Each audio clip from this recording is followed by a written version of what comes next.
2.5 ತಿಂಗಳು ಈ ಜ್ಯೂಸ್ಗಳನ್ನ ನಿರಂತರವಾಗಿ ನೀವು ಸೇವನೆ ಮಾಡ್ತಾ ಬನ್ನಿ. ಬೆಳಗ್ಗೆ ಖಾಲಿ ಹೊಟ್ಟೆಲಿ 5 ರಿಂದ 10 kg ಅಂತೂ ಆಗೇ ಆಗುತ್ತೆ. ಕೆಮಿಕಲ್ ಮಾತ್ರೆಗಳನ್ನು ತೆಗೆದುಕೊಳ್ಳೋದು, ಅನ್ಯಾಚುರಲ್ ಆಗಿ ಡೈಟ್ ಮಾಡೋದು ಇದೆಲ್ಲ ಒಳ್ಳೇದಲ್ಲ. ವೇಟ್ ಲಾಸ್ ಜೊತೆಗೆ ನಿಮ್ಗೆ BP, ಶುಗರ್, ಥೈರಾಯ್ಡ್, ಕೊಲೆಸ್ಟ್ರಾಲ್ ಇದ್ರು ಅದು ಕೂಡ ಕಮ್ಮಿ ಆಗುತ್ತೆ ಅಂತ.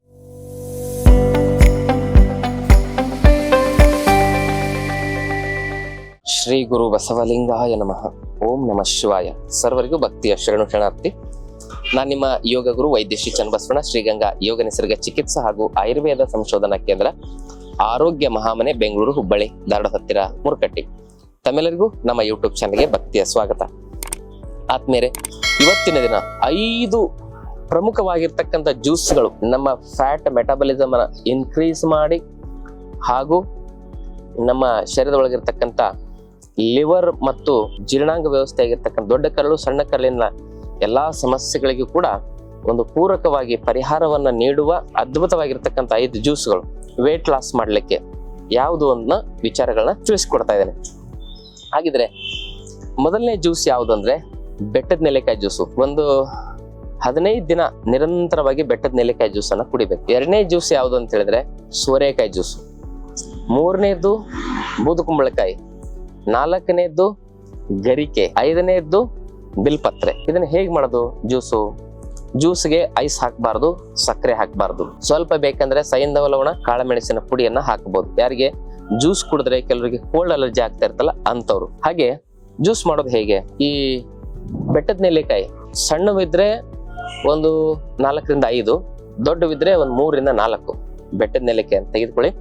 ಅದ್ರ ಬೀಜ ತೆಗೆದು ಅದನ್ನ ಮನೇಲಿ ಕೊಬ್ಬರಿ ಚಟ್ನಿ ರುಬ್ತಿರಲ್ಲ ಆ ರೀತಿ ಸ್ವಲ್ಪ ನೀರ್ ಹಾಕಿ ರುಬ್ಬಿ, ಆಮೇಲೆ ಅದನ್ನ ಚಟ್ನಿ ಆದ್ಮೇಲೆ ಬಟ್ಟೆಗೆ ಹಾಕಿ ಹಿಂಡಿ, ಅದು ಎಷ್ಟು ರಸ ಬರ್ತಲ್ಲ 1 ಲೋಟ ಆಗೋವರೆಗೂ ನೀರ್ ಹಾಕಿ ರುಬ್ಬೇಕು.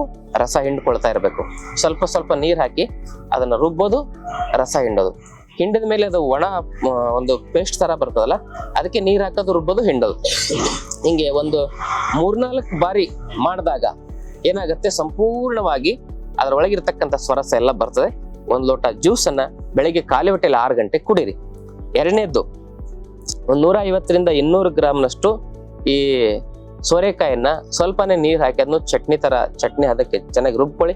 ಅದನ್ನ ಬಟ್ಟೆಯಲ್ಲಿ ಹಾಕಿ ಹಿಂಡಿ, ಮತ್ತೆ ಸ್ವಲ್ಪ ನೀರ್ ಹಾಕಿ ಅದು 1 ಲೋಟ ಆಗೋವರೆಗೂ ಅದನ್ನ ಸ್ವಲ್ಪ ನೀರ್ ಹಾಕಿ ರುಬ್ಬಿ ಆ ಒಂದು ಜ್ಯೂಸ್ ಅನ್ನ ಮಾಡ್ಕೊಂಡು ಕುಡೀರಿ, ಸೋರೆಕಾಯಿ ಜ್ಯೂಸ್. ಅದೇ ರೀತಿ 100 ರಿಂದ 150 ಗ್ರಾಮ್ನಷ್ಟು ಬೂದುಕುಂಬಳಕಾಯಿಯನ್ನು ಬಳಸಿ ನೀವು ಜ್ಯೂಸ್ ಅನ್ನ ಮಾಡಬಹುದು. ಆಮೇಲೆ 3ನೇದ್ದು ಬಿಲ್ಪತ್ರೆ, 4ನೇದ್ದು ಅದನ್ನೇನಂದ್ರೆ ಒಂದು 3 ಎಸಳಿನ 3 ದಳದ ಬಿಲ್ಪತ್ರೆ, ಒಂದು 20 ರಿಂದ ಒಂದು 15 ರಿಂದ 20.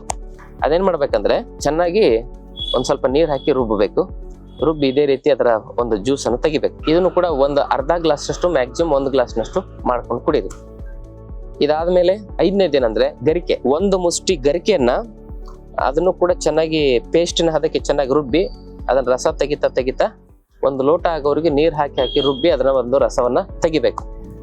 ಇದು ಗರಿಕೆ ಜ್ಯೂಸ್. ಇವಿಷ್ಟನ್ನ ಸರಿಯಾಗಿ ನೀವು 5 ಜ್ಯೂಸ್ಗಳನ್ನ ಮಾಡ್ಕೊಂಡು ಒಂದೊಂದು ಜ್ಯೂಸನ್ನು 15 ದಿವಸ ಕುಡಿಬೇಕು. 15 × 5 ಎಷ್ಟು ದಿವಸ ಆಗತ್ತೆ ನೋಡಿ? 15 30 30 60, ಅದಕ್ಕೊಂದು 15 ಜೋಡಿಸಿ 75 ದಿವಸ. 75 ದಿವಸ ಅಂದ್ರೆ ನಿಮಗೆ ಆಲ್ಮೋಸ್ಟ್ 2.5 ತಿಂಗಳು ಸಮಯ ಬೇಕಾಗುತ್ತೆ. 2.5 ತಿಂಗಳು ಈ ಜ್ಯೂಸ್ಗಳನ್ನ ನಿರಂತರವಾಗಿ ನೀವು ಸೇವನೆ ಮಾಡ್ತಾ ಬನ್ನಿ. ಬೆಳಗ್ಗೆ ಖಾಲಿ ಹೊಟ್ಟೆಲಿ ನಿಮಗೆ 10 ರಿಂದ 15 kg ವರೆಗೂ, ಕೆಲವರು 20 kg ವರೆಗೂ ತೂಕ ಕಮ್ಮಿ ಆಗಿದ್ದನ್ನ ನೋಡಿದೆ. 5 ರಿಂದ 10 kg ಅಂತೂ ಆಗೇ ಆಗುತ್ತೆ. ನ್ಯಾಚುರಲ್ ವೇಟ್ ಲಾಸ್ ಮಾಡ್ಲಿಕ್ಕೆ. ಇದರ ಬದಲು ಏನೇನೋ ಕೆಮಿಕಲ್ ಮಾತ್ರೆಗಳನ್ನು ತೆಗೆದುಕೊಳ್ಳೋದು, ಸುಮ್ಮನೆ ಏನೇನೋ ಅನ್ಯಾಚುರಲ್ ಆಗಿ ಡೈಟ್ ಮಾಡೋದು ಇದೆಲ್ಲ ಒಳ್ಳೇದಲ್ಲ. ಡೈಟ್ ಮಾಡೋದು ಹೇಗೆ ಅನ್ನೋದನ್ನು ತಿಳಿಸ್ಕೊಡ್ತೇನೆ. 21 ದಿನ ಸೊಪ್ಪು ತರಕಾರಿ ಹಣ್ಣುಗಳನ್ನ ತಿನ್ನೋದು. ಎಳೆನೀರು, ಸೊಪ್ಪು ತರಕಾರಿ ಹಣ್ಣು, ಕಬ್ಬಿನ ರಸ, ಈ ರೀತಿ ಪ್ಲಾಂಟ್ ಬೇಸ್ಡ್ ಫುಡ್ ಅನ್ನ ತಿನ್ನಬೇಕು. ಎನಿಮಲ್ ಬೇಸ್ಡ್ ಫುಡ್ ಕಂಪ್ಲೀಟ್ ಆಗಿ ಅವಾಯ್ಡ್ ಮಾಡಬೇಕು. ಅಂದ್ರೆ ಹಾಲು, ಮೊಸರು, ಬೆಣ್ಣೆ, ಮಜ್ಜಿಗೆ, ತುಪ್ಪನೂ ಕೂಡ ಇರಬಾರ್ದು. ಸೊಪ್ಪು ತರಕಾರಿ ಹಣ್ಣು, ಆಮೇಲೆ ಎಳೆನೀರು ಮತ್ತೆ ಕಬ್ಬಿನ ರಸ, ಇಂಥವನ್ನ 21 ದಿನ ಸೇವನೆ ಮಾಡಬೇಕು. ಈ ಜ್ಯೂಸ್ಗಳ ಜೊತೆಗೆ ಇದನ್ನು ಒಂದು ಸ್ಟೆಪ್ ಅದ್ರ ಜೊತೆಗೇನೆ ಮಾಡಿದ್ರೆ ಬೇಗ ನಿಮ್ಗೆ ವೇಟ್ ಲಾಸ್ ಆಗ್ಲಿಕ್ಕೆ ಅದು ಸಹಾಯ ಮಾಡ್ತದೆ. ಅದರ ಜೊತೆಗೆ ವಾರಕ್ಕೊಂದ್ಸಲಿ ಉಪವಾಸ ಮಾಡೋದು. ಅವತ್ತು ಬರೀ ಸೊಪ್ಪು ತರಕಾರಿ ಹಣ್ಣುಗಳನ್ನೇ ತಿನ್ನೋದು. ವಾರಕ್ಕೊಂದ್ಸರಿ ಫಿಕ್ಸ್ ಮಾಡ್ಕೊಳ್ಳಿ ಉಪವಾಸವನ್ನ. ಇದರಿಂದ ಜಠರಾಗ್ನಿ ಕ್ರಿಯಾಶೀಲವಾಗುತ್ತೆ. ಶಾಂತೋ ಅಗ್ನಿ ಮುರಿಯತೆ ಅಂತ ಹೇಳ್ತಾರೆ. ಅಗ್ನಿ ಮಂದವಾದ್ರೆ ಮನುಷ್ಯ ಬೇಗ ಸಾಯ್ತಾನೆ, ಅಗ್ನಿ ಮಂದವಾದ್ರೆ ಒಬೆಸಿಟಿ ಬರೋದು. ಅದಕ್ಕೆ ಒಬೆಸಿಟಿಯನ್ನ ಸಂಪೂರ್ಣ ಶಮನ ಮಾಡ್ಲಿಕ್ಕೆ, ನಮ್ಮ ಅಗ್ನಿ ಪ್ರಖರವಾಗಿ ಕೆಲಸ ಮಾಡ್ಲಿಕ್ಕೆ ವಾರಕ್ಕೊಂದ್ಸರಿ ಉಪವಾಸ ಮಾಡೋದು ದಿ ಬೆಸ್ಟ್. ಆಮೇಲೆ ರಾತ್ರಿ 7 ಗಂಟೆ ಒಳಗಡೆ ಆಹಾರ ಸೇವನೆ ಮಾಡಬೇಕು. ರಾತ್ರಿ ಆಹಾರ ಅಂಬ್ಲಿ, ಕಿಚಡಿ ಅಥವಾ ಸ್ಟೀಮ್ಡ್ ವೆಜಿಟೇಬಲ್ ಆಗಿರ್ಬೇಕು. ಈ ರೀತಿ ಮಾಡಬೇಕು. ಮತ್ತೆ ಇನ್ನೊಂದು ಸ್ಟೆಪ್ ಅನ್ನು ನಿಮಗೆ ವೇಟ್ ಲಾಸ್ ಮಾಡ್ಲಿಕ್ಕೆ ಹೇಳ್ಕೊಡ್ತಾ ಇದ್ದೇನೆ. ಈ ಜ್ಯೂಸ್ಗಳ ಜೊತೆಗೆ ಈ ಸ್ಟೆಪ್ ಅನ್ನು ಫಾಲೋ ಮಾಡಿ. ಬೆಳಗ್ಗೆ ಎದ್ದು ನಿಮ್ಮ ದೇಹದ ತೂಕ ಎಷ್ಟಿರ್ತದೆ, 70 kg ಇದ್ರೆ 700 ಗ್ರಾಮ್ನಷ್ಟು, ಅಂದ್ರೆ ನಿಮ್ಮ ದೇಹದ ತೂಕದ 10 ಪಟ್ಟು, ಅದು ಗ್ರಾಮ್ ಲೆಕ್ಕದಲ್ಲಿ 10 ಪಟ್ಟು. 70 kg ಇದ್ರೆ 700 ಗ್ರಾಮು, 80 kg ಇದ್ರೆ 800 ಗ್ರಾಮ್ನಷ್ಟು ಬರೀ ಸೊಪ್ಪು ತರಕಾರಿ ಹಣ್ಣುಗಳನ್ನು ತಿನ್ಬೇಕು ಬೆಳಗ್ಗೆದ್ದು. ಆಮೇಲೆ ಮಧ್ಯಾಹ್ನ ನಮ್ಮ ದೇಹದ ತೂಕದ ಅರ್ಧ ಭಾಗದ 1 ಗ್ರಾಮ್ ಲೆಕ್ಕ ಹಾಕಿದೆ, 70 kg ಇದ್ರೆ 350 ಗ್ರಾಮ್ನಷ್ಟು ಸೊಪ್ಪು ತರಕಾರಿ ತಿಂದು, ಆಮೇಲೆ ಇನ್ನೊಂದು ಅದು ತಿಂದ ಮೇಲೆ ಆಹಾರವನ್ನ ತಿನ್ನೋದು, ಅನ್ನ, ರೊಟ್ಟಿ, ಮುದ್ದೆ ಹೀಗೆ. ಆಮೇಲೆ ಸಾಯಂಕಾಲದ ಆಹಾರ ಗಂಜಿ, ಕಿಚಡಿ, ಸಿರಿಧಾನ್ಯಗಳಿಂದ ಮಾಡಿರ್ತಕ್ಕಂಥದ್ದು. ಈ ಸ್ಟೆಪ್ ಗಳನ್ನು ಫಾಲೋ ಮಾಡಿ. ಇದರ ಜೊತೆಗೆ ಈ ರೀತಿ ಮಾಡೋದ್ರಿಂದನೂ ಕೂಡ ಕಂಪ್ಲೀಟ್ ಆಗಿ ನಿಮ್ಮ ತೂಕ ಕಮ್ಮಿ ಆಗುತ್ತೆ ಅಂತಕ್ಕಂಥ ಮಾತನ್ನು ಹೇಳ್ತಾ, ಸೂರ್ಯ ನಮಸ್ಕಾರವನ್ನು ಪ್ರತಿನಿತ್ಯ 1 ಅರ್ಧ ಗಂಟೆ ಮಾಡೋ ರೂಢಿ ಇಟ್ಕೊಳ್ಳಿ. ಪ್ರಾಣಾಯಾಮವನ್ನು ಮಾಡಿ. ಇದು ಮನೆ ಮದ್ದನ್ನ ಉಪಯೋಗಿಸಿದ್ದಕ್ಕೂ ಕೂಡ ಆ ಮನೆ ಮದ್ದು ಚೆನ್ನಾಗಿ ಪೂರಕವಾಗಿ ನಮ್ಮ ಸೆಲ್ಸ್ ಗಳಿಗೆ ಸರಿಯಾಗಿ ತಲುಪೋ ರೀತಿಯಲ್ಲಿ, ಅದು ವರ್ಕ್ ಆಗೋ ರೀತಿಯಲ್ಲಿ, fat metabolism, liver profile, lipid profile ಕ್ರಿಯಾಶೀಲವಾಗ್ಲಿಕ್ಕೆ ಯೋಗ, ಅದರ ಜೊತೆಗೆ ಈ ಒಂದು ಆಹಾರ ಪದ್ಧತಿ, ಅದರ ಜೊತೆಗೆ 5 ಜ್ಯೂಸ್ಗಳನ್ನ ಸೇವನೆ ಮಾಡೋದ್ರಿಂದ ನೀವು ಖಂಡಿತವಾಗಿ ಈಸಿಯಾಗಿ ಸುಲಭವಾಗಿ ವೇಟ್ ಲಾಸ್ ಮಾಡ್ಕೋಬಹುದು. ಅದಷ್ಟೇ ಅಲ್ಲದೆ ವೇಟ್ ಲಾಸ್ ಜೊತೆಗೆ ನಿಮ್ಗೆ BP, ಶುಗರ್, ಥೈರಾಯ್ಡ್, ಕೊಲೆಸ್ಟ್ರಾಲ್ ಇದ್ರು ಅದು ಕೂಡ ಕಮ್ಮಿ ಆಗುತ್ತೆ ಅಂತಕ್ಕಂಥ ಮಾತನ್ನು ಹೇಳ್ತಾ ಇವತ್ತಿನ ಸಂಚಿಕೆಯನ್ನು ಮುಗಿಸ್ತೇನೆ. ಈ ಮಾಹಿತಿಯನ್ನು ಎಲ್ಲರಿಗೂ ಶೇರ್ ಮಾಡಿ. ಜೊತೆಗೆ ಚಾನಲ್ ದಯವಿಟ್ಟು ಸಬ್ಸ್ಕ್ರೈಬ್ ಮಾಡ್ಕೊಳ್ಳಿ. ಶರಣಾರ್ಥಿ.